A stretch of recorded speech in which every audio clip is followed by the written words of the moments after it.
Y el verso 7 dice: y la cuarta bestia era espantosa y terrible, en gran manera fuerte, la cual tenía unos dientes grandes de hierro, devoraba y desmenuzaba, lo que sobraba lo hollaba con sus pies. Era muy diferente de todas las bestias que vi antes de ella, y tenía 10 cuernos. Sea bendito el Señor Jesús.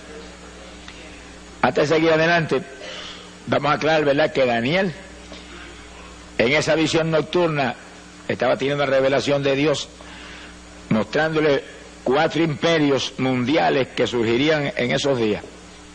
Desde los días en que él estaba vivo hacia adelante, aparecerían esos imperios. Y el primero que Daniel vio semejante a un león era el imperio que estaba en esos días en pie, imperio de Babilonia.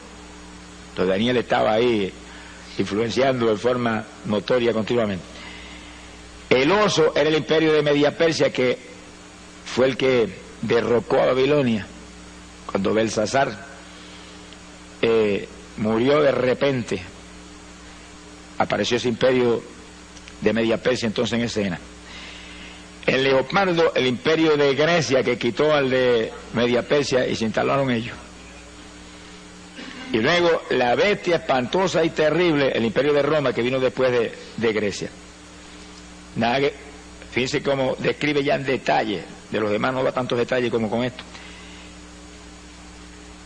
Tenía dientes grandes de hierro, devoraba todo, desmenuzaba, lo que sobraba lo pisoteaba. Tenía 10 cuernos sobre la cabeza. Ahora, la palabra cuerno en la Biblia implica rey o poder para reinar. El profeta Daniel, varios pasajes explica eso. Que sí, que esos 10 cuernos eran 10 reinos que aparecerían al final de la edad. Y entonces Daniel vio, versículo 8, que mientras él contemplaba esos 10 cuernos, apareció otro cuerno pequeño que salía entre los 10, delante del cual fueron arrancados 3 cuernos de los primeros. Y aquí que este cuerno tenía ojos como de hombre, una boca que hablaba grandes cosas. Es decir, que era específicamente un rey, un hombre que surgiría de esos 10 reinos y tomaría dominio de ellos. Eso vamos a ver detalles en todo sentido en cuanto a eso. Daniel se interesó tanto en esa bestia espantosa y los 10 cuernos y el otro cuerno es otro rey que aparecía entre los 10, que preguntó que le dieran más detalles sobre eso. Entonces Dios le habló detalles adicionales de los 10 reinos que surgirían de Roma y el rey que se levantaría y tomaría dominio de ellos. Eso sería para el fin del tiempo. Ahora, Apocalipsis 17, verso 12, nos habla de eso. Apocalipsis 17, versículos 12 y 13.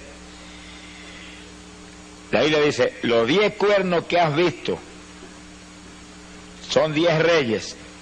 Dice como lo que le dije, que la palabra cuerno implica rey o poder para gobernar, que aún no han recibido reino, pero recibirán autoridad como reyes juntamente con la bestia. Dice como por primera vez al rey ese que sale entre los 10, la Biblia le llama la bestia. Verso 13 dice: estos tienen un mismo propósito y entregarán su poder y su autoridad a la bestia. Así que los 10 entregan su poder a ese rey que se levanta en medio de ellos, y lo levantan a un relieve mundial extraordinario. Apocalipsis capítulo 13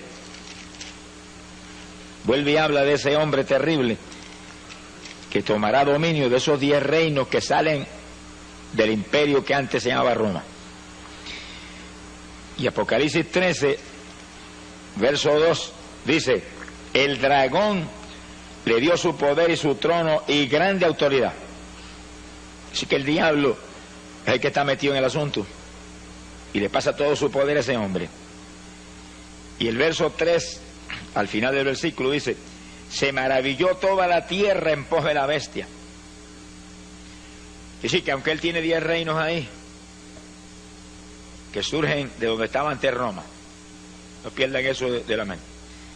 Aunque ahí que está el epicentro de su gobierno, dice que toda la tierra se maravilló y se fue en pos de la bestia. Así que ahí caerán en el lazo todos los países, Estados Unidos, Rusia y países de todos lugares, la China, etcétera. Creerán en ese hombre y en una u otra forma le respaldarán. Versículo 5. También se le dio boca que hablaba grandes cosas y blasfemias. Así que el hombre es un enemigo de Dios. Blasfema el nombre de Dios, pero habla grandes cosas.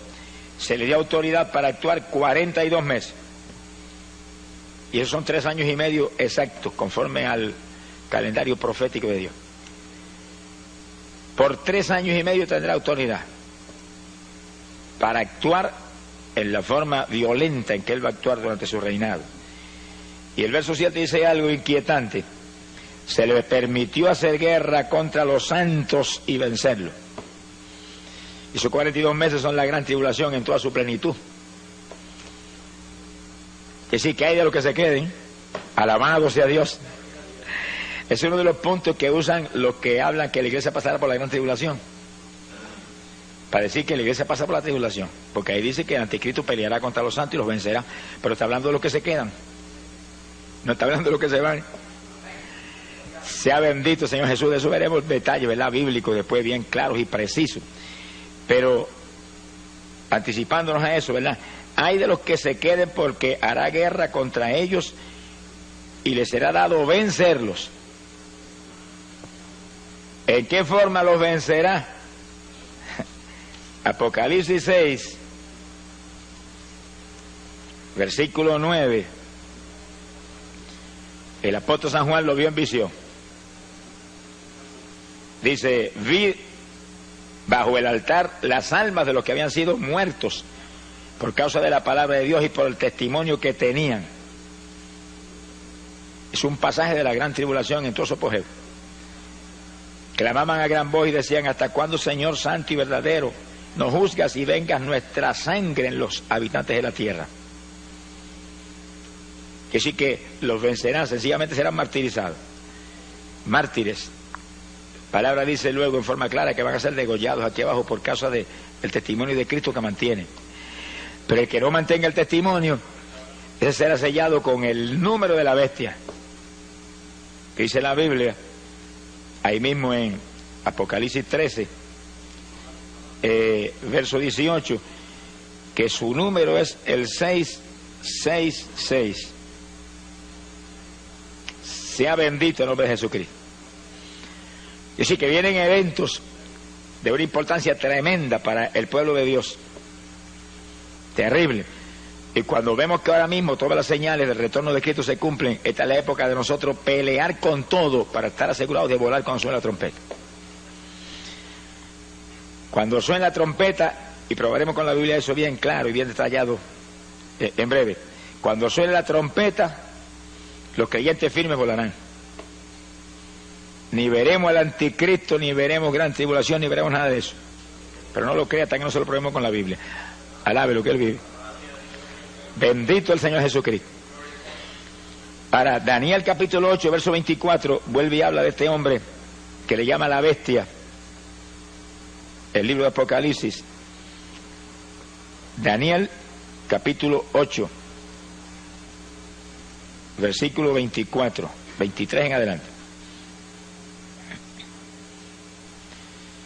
Dice, y al fin del reinado de estos, cuando los transgresores lleguen al colmo, dice, cuando estuviéramos en plena apostasía, maldad extrema en la tierra, se levantará un rey altivo de rostro y entendido en enigmas. Ese es el hombre que Juan le llama al anticristo, Apocalipsis le llama la bestia. Su poder se fortalecerá, mas no con fuerza propia. Ya vimos en Apocalipsis 13 que el diablo le da todo su poder. No es con la fuerza de él, es con la fuerza de Satanás. Dice como el diablo imita a Dios en todo. Nosotros no nos movemos con fuerza nuestra tampoco. Nos movemos con la fuerza del Espíritu Santo que está en nosotros, que Jesús nos ha dado. Y el anticristo tampoco se moverá con su fuerza, se moverá con la fuerza del diablo, Que sí que es el diablo imitando lo que Dios hizo con Jesús, que le pasó todo el poder a Jesús. Ahora él viene y le pasa todo el poder a ese hombre. Bendito sea el Señor Jesús. Vamos a ver más de eso ya mismo. Su poder se fortalecerá, mas no con fuerza propia. El diablo le pasará su trono y todo su poder. Causará grandes ruinas, prosperará, destruirá a los fuertes y al pueblo de los santos. Ahí vuelve lo mismo otra vez. Desde Daniel está profetizado que hará guerra contra los creyentes que están aquí abajo en ese tiempo y los destruirá. Ahora está hablando físicamente y espiritualmente. Los que le acepten los destruye espiritualmente. Los que lo rechacen y mantengan el testimonio de Cristo los destruye físicamente. La persecución más terrible que jamás habrá visto contra el cristianismo vendrá ahora. Será una repetición de la Inquisición romana, pero en forma abierta y pública y trágica para los que se queden. Por eso que hay que dar una voz de alerta al pueblo y mostrarle cómo es que tenemos que estar preparados para irnos, para que escapemos de esto, más el galardón tremendo que recibirá los que se vayan con el Señor. No es lo mismo lo que se salvan en la tribulación que lo que se salvan cuando suene la trompeta y volemos, que somos la novia de Jesucristo y estaremos en boda allá arriba mientras la tribulación está en su apogeo y matando cristianos aquí abajo por miles. Quiere decir que aparte de escapar de la tribulación, seremos el pueblo que donde quiera Cristo vaya, nosotros iremos detrás de él. Primera de Tesalonicenses 4:16 lo dice bien claro. Que sí, que irse en el rapto es el privilegio más grande que jamás Dios le haya concedido a humano alguno. Por eso que la Biblia dice que la gloria postrera de esta casa será mayor que la primera. Nunca, ni en los días apostólicos, ni en ninguna época, ha vivido el pueblo algo tan grande que jamás moriremos. Oiga eso. Jamás van a pasear este cuerpo que tenemos ahora en un ataúd por ahí hasta el cementerio. Jamás. Jamás la muerte va a tener el privilegio de meternos el aguijón y hacer que esto deje de respirar. Se ha glorificado el nombre de Dios. Y el privilegio de en un segundo recibir un cuerpo igualito que tiene Jesucristo. Bueno, es grande lo que Dios nos ofrece. Si perdemos esa bendición, somos los más necios de los seres humanos. Sonríese, que el Señor le ama. Pero la Biblia dice que es lo que hay que hacer. Si no lo hacemos, es cuestión nuestra. Dios siempre dice lo que hay que hacer. Luego usted tiene un libre albedrío y yo también. Si queremos hacer otra cosa, pues allá nosotros. Pero si hacemos lo que Él dijo, escaparemos y no veremos nada de esto que estamos hablando ahora. Sea bendito el Señor Jesucristo. 42 meses, son 3 años y medio, ahí es la gran tribulación. Cuando todo el poder de ese hombre satánico se va a desencadenar sobre la tierra. Y viene tercera guerra mundial en esos días. Y viene terremoto mundial en esos días. Y plagas y hambre y granizo como jamás se ha visto. Por eso fue que Cristo dijo que si no acortare esos días, ninguna carne sería salva. Esos días pondrán en peligro la vida de toda la población del mundo. Lluvia radioactiva que caerá. Ahora, el Señor va a intervenir a tiempo para que haya sobrevivientes. Y esos sobrevivientes se añadirán al reinado de Cristo que se establecerá. Pero con cuerpo como este, olvídese, aquí lo grande es la novia de Jesucristo. Lo grande es la novia del Cordero, aquellos en cuyos corazones está establecido ahora mismo el reino de Dios. Bueno, lo de nosotros tan grande, mire, que es realmente extraordinario, ¿verdad? Increíble. Cuando Jesús, hablando de Juan el Bautista, dijo que no había nacido profeta de vientre de mujer más grande que Juan. Sí, que Juan era lo más grande que jamás se levantó como profeta. Bueno, fue el que preparó el camino del Señor y el que anunció un cambio de dispensación de la ley a la gracia. Y sí que realmente fue algo extraordinario. Sin embargo, Jesús dijo estas palabras tan inquietantes: pero el más pequeño en el reino de los cielos es más grande que Juan. Todos los que están aquí lavados en la sangre ahora mismo, llenos del Espíritu Santo, viviendo en santidad, son más grandes que Juan. Alabe lo que él vive. Bueno, eso es extraordinario, pero fue lo que Jesús dijo. En el reino de los cielos, el más pequeñito es más grande que Juan. Juan nunca tuvo lo que tenemos nosotros. Ser novia de Jesús, esposa de Jesús. Él era el amigo del Señor. Pero más grande es la esposa que el amigo. Alabe lo que él vive. Porque la esposa es una sola carne con el esposo. Somos el cuerpo de Jesús. Somos un solo espíritu con Jesús. Somos el cuerpo de Jesucristo aquí abajo. Jamás nadie en el Antiguo Testamento tuvo ese privilegio.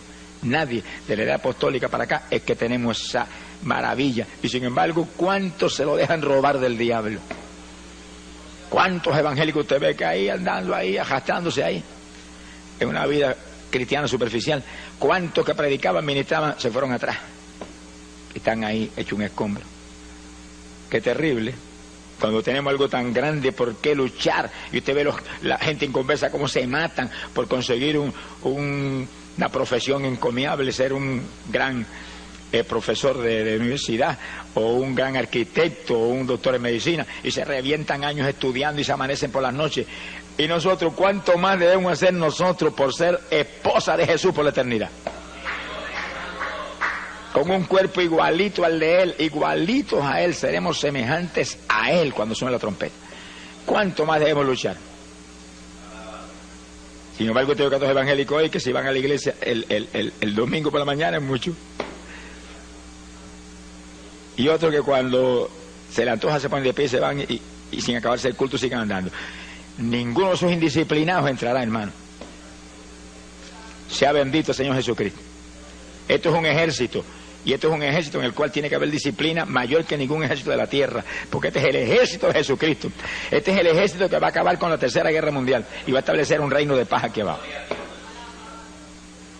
Imagínense qué disciplina tiene que haber. Los disciplinados volaremos. Alabe lo que Él le ama.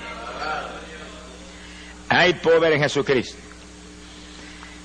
Ahora, cuando el anticristo tome esos 10 reinos, fíjense que esos 10 reinos salen del territorio donde estaba Roma, donde vio la bestia esa espantosa Daniel.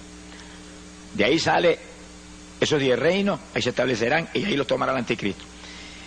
Y surgirá el 7º imperio mundial. Vamos a explicar eso bien claro.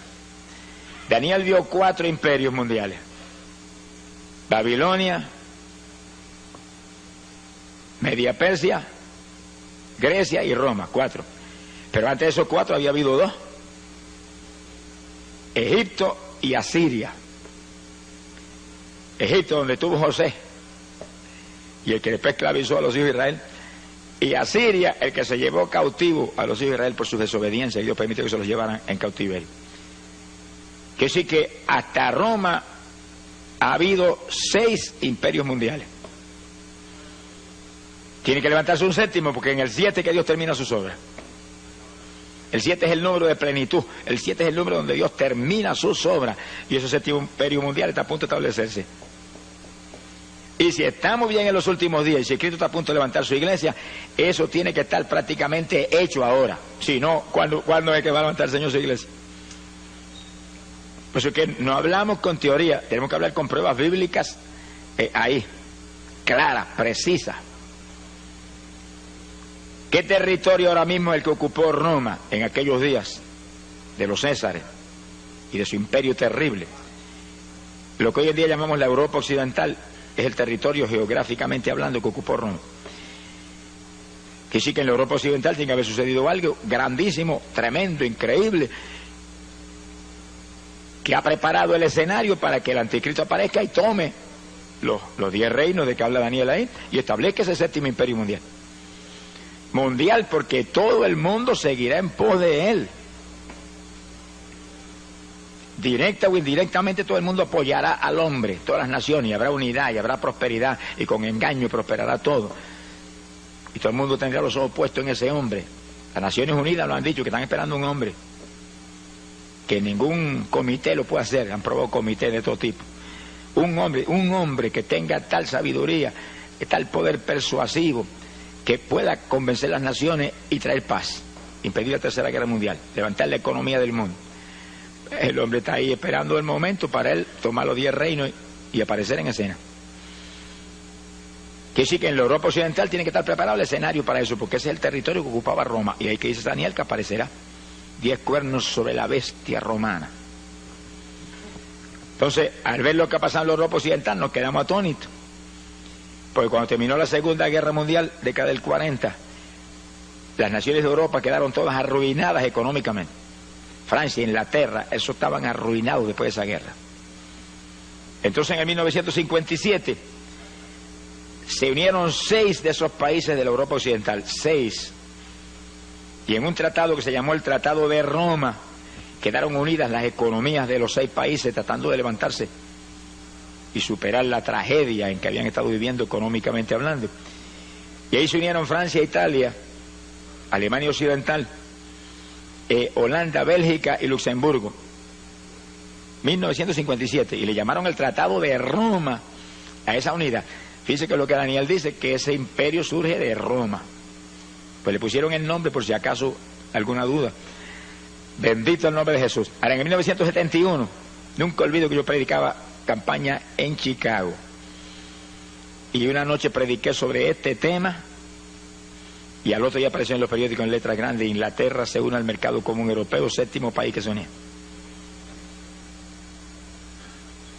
Luego, después de Inglaterra, se unieron Dinamarca e Irlanda, 9 países.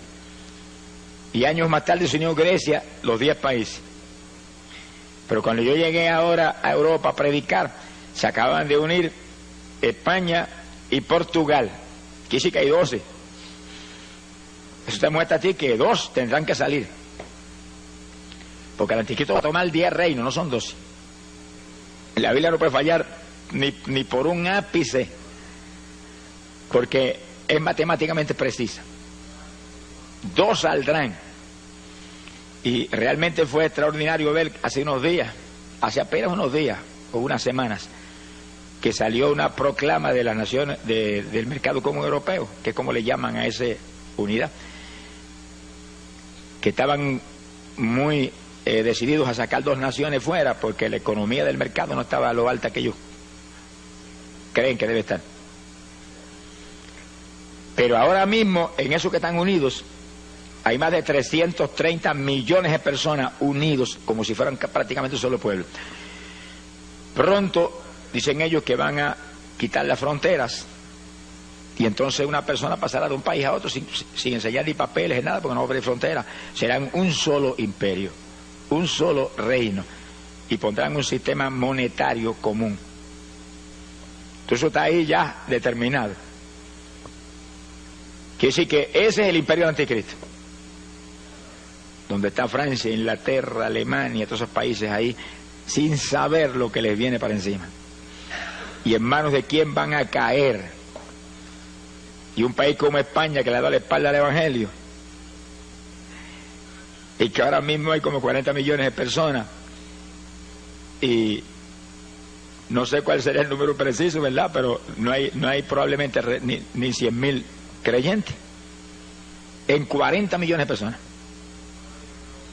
Que sí que es una cosa increíble. No han creído en la verdad, Jesucristo.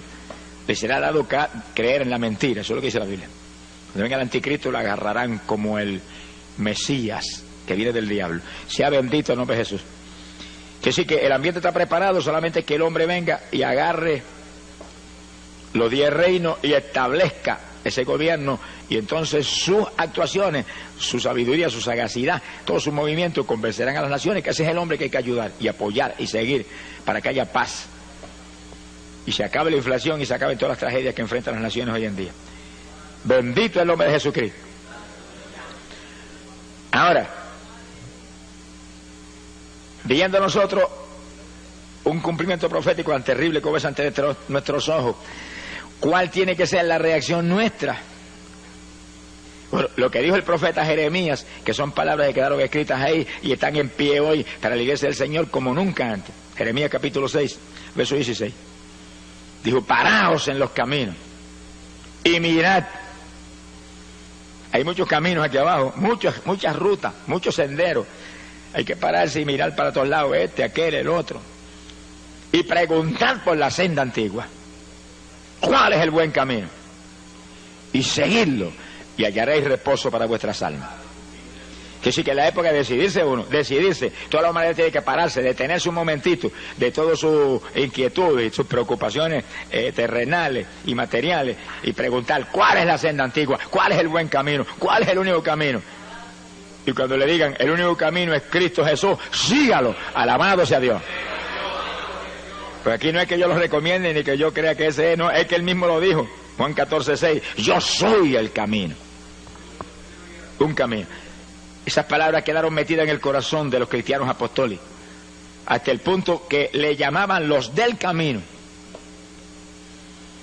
Es la única ruta, esa es la senda antigua, pero no como lo quiero no tomar, no, como lo tomó la Iglesia apostólica.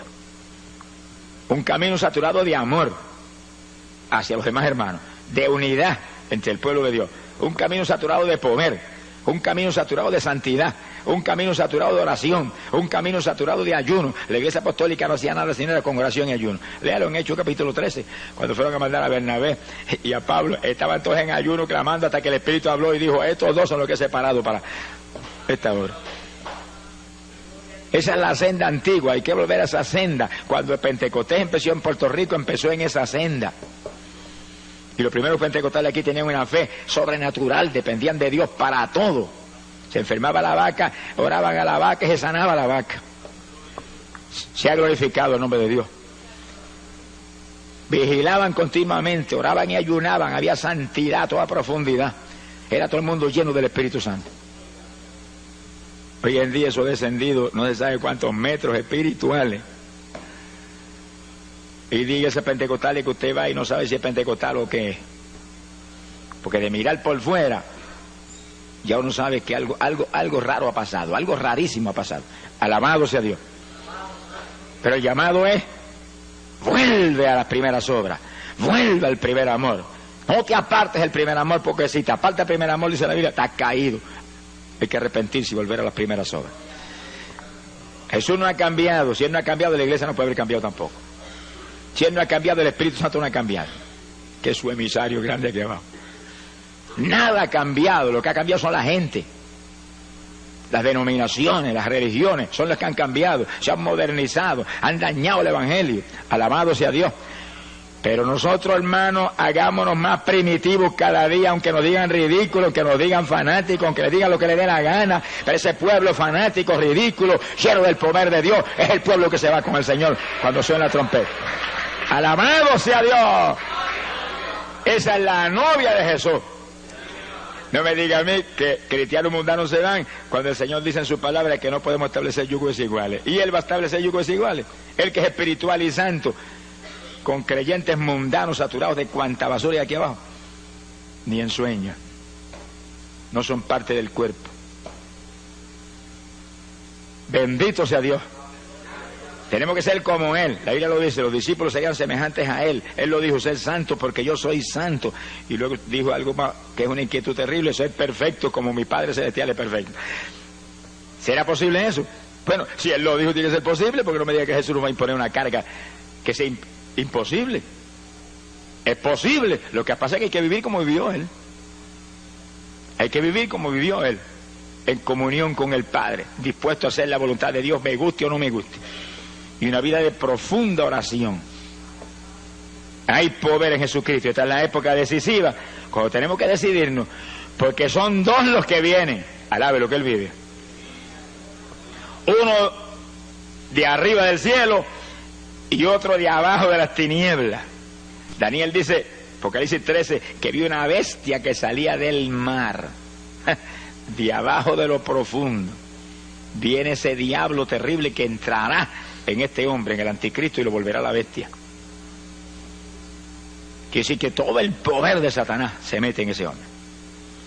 Son dos que vienen. Ahora, ¿cuál de los dos llega primero? Bueno, hay una teoría que llega primero el anticristo, porque si dice que si la iglesia se va a quedar abajo en la tribulación, pues el anticristo vino primero.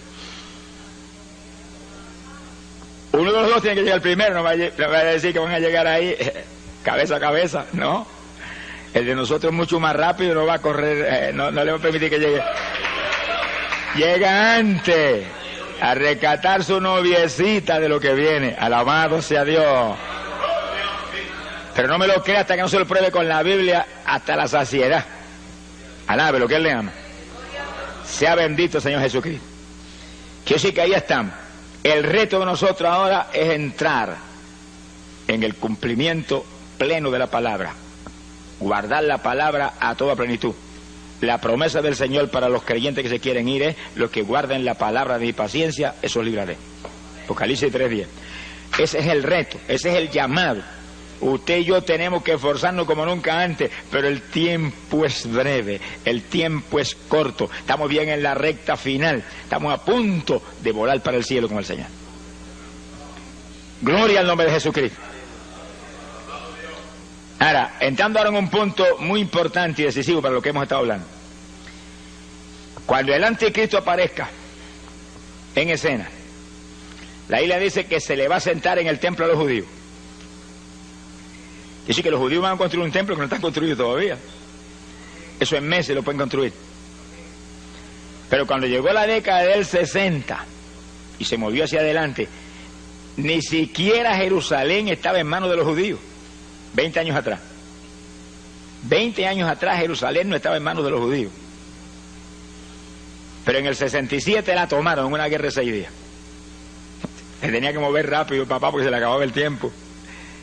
Y en 6 días se le quitaron a los árabes, que no era cosa fácil, eso fue un milagro sobrenatural. Que esa gente sintieran temor y huyeran. Ahí entraron, tomaron la vieja ciudad. 67. Ahora construyen el templo en cualquier momento. Si la iglesia del Señor ve eso o no lo ve, eso no, a nosotros no nos tiene, no nos va ni nos viene. Sabemos que va a ocurrir, pero puede ocurrir antes de nosotros volar al cielo o puede ocurrir después. Lo importante es que ahí están los judíos en Jerusalén. Ahí están hablando de la construcción del templo todo el tiempo. He leído últimamente artículos de revistas importantes donde habla de la construcción del templo y que ellos están a punto de construir el templo. Y que el gobierno está con planes preparados y demás para construir ese templo ya mismo. Y que en meses lo construyen con las formas modernas de construcción que hay hoy en día, eso en meses lo tienen terminado.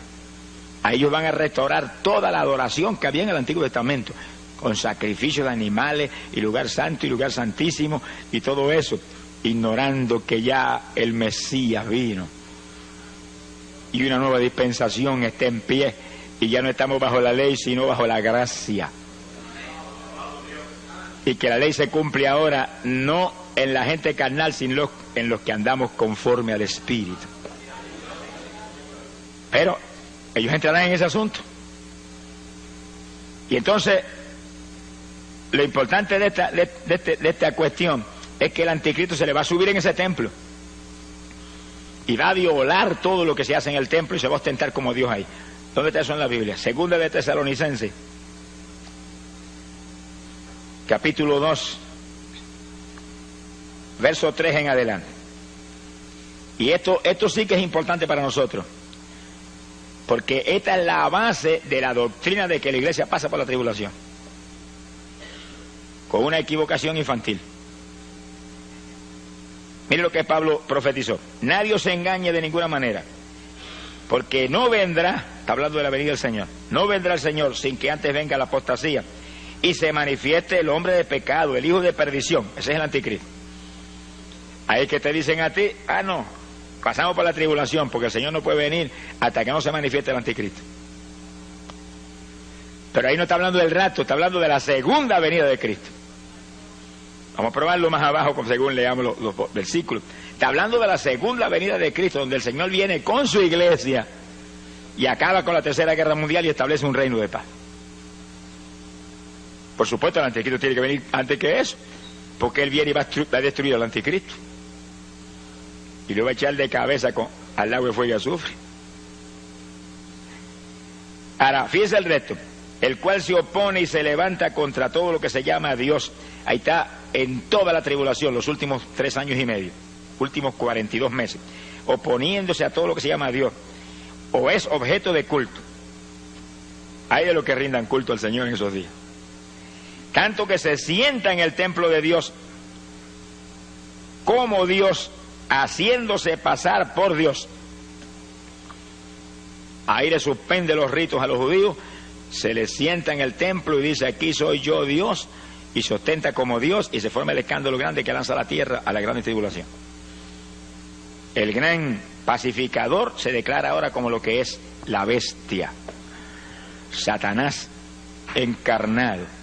Mi alma te alaba, Jesús. Fíjense que el diablo imita a Dios en una forma tan profunda que en esos días levanta una trinidad. Satanás como Dios el Padre, que le da todo su poder al anticristo, su hijo espiritual satánico como él, y le da su trono, todo, igualito que Dios con Jesús. Y entonces aparece un falso profeta, que es el que va a estar al lado del anticristo, que es el que hace todas las obras, y levanta una estatua. Apocalipsis 13 habla de eso, y esa estatua tiene un poder tan terrible que la misma estatua mata a aquellos que no la adoran. Ahora no es una estatua ahora muerta con ojos que no ve como las actuales, es una estatua animada. ¿Qué clase de demonio habrá dentro de la estatua? Imagínense. Y sí, eso es una idolatría terrible, adorando al anticristo a través de esa estatua. Pero el falso profeta es el que hace las obras, como ahora. Ahora el que hace las obras es el Espíritu Santo, que no se mueve para nada si no es en el nombre de Jesucristo. Y el falso profeta no se mueve para nada si no es en el nombre del anticristo. Es una trinidad diabólica: el diablo, el anticristo y el falso profeta, imitando la trinidad de nuestro Dios. Mire que hasta el diablo sabe que Dios es una trinidad y la gente que abajo no lo sabe. Sonríase, que el Señor le ama. Y gente que se burla, dice: es un Dios con 3 cabezas. Señor, reprenda al diablo y a ellos también. Alabado sea Dios. Es un solo Dios que se manifiesta en 3 divinas personas. Pero lo dice la Biblia, los tres una sola cosa son, un solo Dios. Jesús, la única forma visible de Dios. Dios el Hijo. El Padre, que está en el trono allá resplandeciendo. Allá veremos esa maravilla cuando entremos. Y el Espíritu Santo es el que está aquí. El Espíritu Santo es el que está aquí. Ese es el que está con nosotros, el que hace sentir a usted de vez en cuando un fueguito por acá, una corrientita por allá, como mostrando: aquí estoy. Ese es el que hace que Jesús sea una realidad en medio de su iglesia. Que se cumpla lo que Jesús prometió: estoy con vosotros todos los días de vuestra vida, por medio de la persona del Espíritu Santo. Me voy, pero enviaré un consolador, dijo. No dejaré huérfano. Volveré a vosotros. Quiere decir que Él separa su persona de la del Espíritu Santo como 2 personas distintas, y de pronto los une como una sola cosa. Porque así es la Trinidad. Una de las comparaciones más claras para entender la Trinidad es un triángulo. Un triángulo es una sola figura, pero tiene 3 ángulos: ángulo A, ángulo B y ángulo C. Un ángulo está ahí, el otro acá, el otro acá. Son 3 ángulos distintos. El A es A, y el B es B, y el C es C, pero forman una sola figura. Esa es la Trinidad. 3 personas: Dios el Padre, Dios el Hijo, Dios el Espíritu Santo, pero un solo Dios. Sea bendito el nombre de Jesucristo. Y el diablo lo sabe. Muchas religiones no lo saben, pero el diablo lo sabe. Y como él imita todo, en todo imita a Dios, establece una Trinidad en esos días. Y él se pone ahí como el Dios el Padre, y el anticristo como Dios el Hijo, y el falso profeta como Dios el Espíritu Santo. Sea bendito Señor Jesucristo. Se le sentará arriba en el trono, en el templo, a los judíos. Suspenderá los sacrificios y todos los ritos del Antiguo Testamento que se estarán practicando ahí. Acabará con todo eso. Ahora, ¿cómo el anticristo tiene, diría usted, tanta familiaridad con los judíos? ¿De dónde viene eso? Bueno, está profetizado desde Isaías 28, verso 15. Isaías 28, 15. Fíjense cómo los judíos caen en un lazo que uno de los profetas más grandes que ellos jamás tuvieron se lo profetizó y se lo advirtió. Sin embargo, caen en el lazo. Mire cómo es el poder persuasivo de Satanás y de ese anticristo, esa bestia. Isaías 28, verso 15. Por cuanto habéis dicho: pacto hemos hecho con la muerte, e hicimos convenio con el infierno. Cuando pase el turbión del azote, no llegará a nosotros. Se sienten seguros en ese pacto, como se sienten seguros todas las naciones con ese hombre. Porque hemos puesto nuestro refugio en la mentira y en la falsedad nos esconderemos. Hacen un pacto con el anticristo, que sí, que usted no se extrañe que el anticristo le va a ayudar a construir el templo, en el cual se sienten respaldados por ese hombre y bajo esa protección. Cuando Jesús vino lo rechazaron. Ahora viene el diablo y ya se lo aceptan. Se cumple la palabra que como se negaron a creer en la verdad, Dios permite que crean en la mentira. Que sí, que todavía le queda a los judíos parte del juicio que empezó hace casi 2000 años, le queda el cumplimiento final terrible en los días que vienen. Sea bendito el Señor Jesucristo. Quiere decir que ese pacto estará ahí en pie. Y en los primeros 3 años y medio de ese pacto, el anticristo cumplirá el pacto. Vamos a verlo en la Biblia. Vamos a verlo ahí clarito. Daniel capítulo 9, verso 27. Ahora lo pueden ver esto en forma bien matemáticamente precisa. Por otra semana, es una semana de años, 7 años. Vamos a verlo más luego en forma más clara. Por otra semana confirmará el pacto con muchos. Hay un pacto del anticristo con muchos, pero ahí está incluido Israel. Y a la mitad de la semana, cuando pasen 3 años y medio, esos últimos 7 años, hará cesar el sacrificio y la ofrenda. Después, con la muchedumbre de las abominaciones, vendrá el desolador hasta que venga la consumación. Pero fíjense que Pablo nos explica, que lo dijimos en 2 Tesalonicenses, que es lo que hace. Hace cesar el sacrificio y la ofrenda, pero se le sube en el templo y se sienta ahí y dice que él es Dios, que a él es que hay que adorarlo. Que se acabaron los ritos y se acabaron los sacrificios animales, que a él es que hay que sacrificarle ahora. Es a Jehová. Que sí, que el pacto que él hace con los judíos es, como dice Isaías, es un convenio con la mentira y un pacto con la muerte, con el infierno, con el engaño. Se ha glorificado el nombre de Dios. Pero fíjense que ahí habla de una semana específica. Ahora, ese es un punto decisivo. ¿Qué semana es esa? Son los últimos 7 años de esta dispensación. Los últimos 7 años de esta edad. Ahora, en Daniel capítulo 9, verso 24, tenemos que entender esto para poder entender ese punto. Daniel habla de 70 semanas determinadas para su pueblo.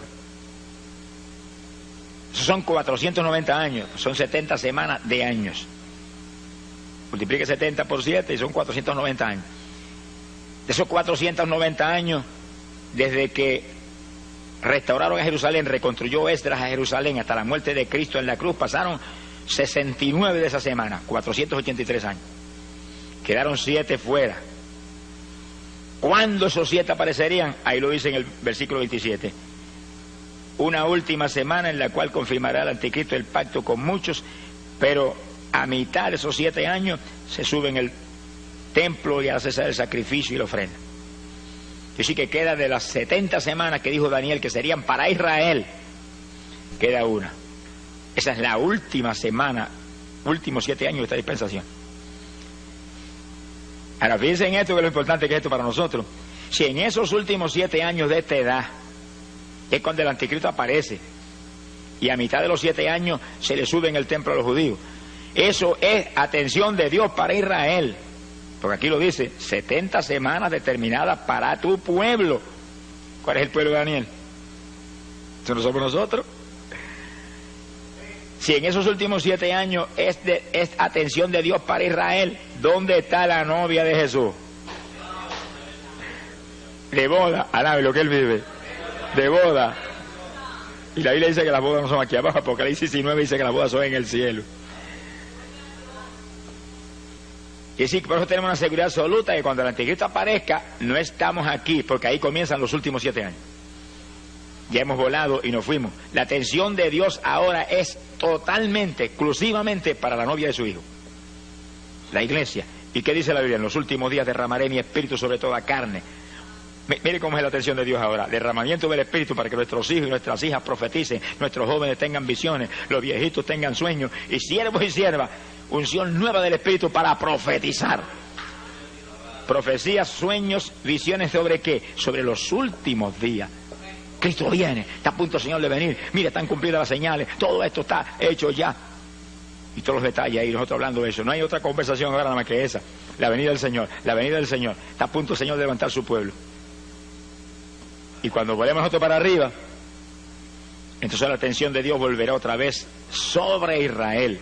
7 años que completarán las 70 semanas de años que Daniel profetizó hace más de 2500 años. Sea bendito el nombre de Jesucristo. Que sí, que el asunto es matemáticamente claro, pero para que sea todavía más claro, volvamos a 2 de Tesalonicenses, capítulo 2, ahora en el verso 6. Y Pablo dice: y ahora vosotros sabéis lo que lo detiene, lo que impide que se manifieste el anticristo ahora mismo,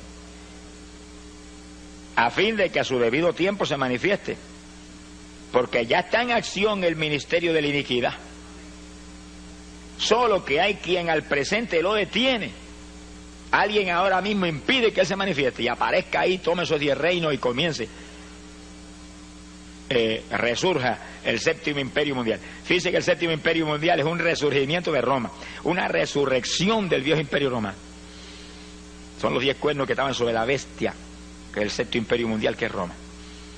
Como si resurgiera Roma con todo su poderío militar y toda su ira contra los creyentes del Evangelio, que en los días de los Césares los tiraban a los leones en el Coliseo.